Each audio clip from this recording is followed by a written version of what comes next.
বরিশালে ওটিপি জটিলতায় চরম দুর্ভোগে টিসিবির সুবিধাভোগীরা। বরিশালে বিদ্যালয়ের ল্যাবের জানালা ভেঙে ১৪টি ল্যাপটপ চুরি। অপারেশন ডেভিল হান্ট অভিযানে বাউফলে ইউপি চেয়ারম্যান ও ছাত্রলীগ নেতা গ্রেপ্তার।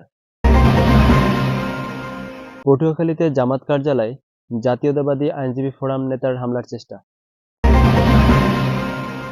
কালিহাতা মাহমুদিয়া আলিয়া মাদ্রাসার ভাঙাচোরা টিনের ঘরে পাঠদান, আতঙ্কে শিক্ষার্থীরা। বরিশাল আইনজীবী সমিতির নির্বাচনে বিএনপিপন্থী আইনজীবীদের জয় জয়কার। বিআরটিএ জালকাঠি সার্কেল অফিসের আয়োজনে তারুণ্যের উৎসব ২০২৫ উদযাপিত হয়েছে। ভোলায় ভ্রাম্যমাণ আদালত পরিচালনার পোস্ট দিয়ে ভুয়া ম্যাজিস্ট্রেটসহ আটক ৩।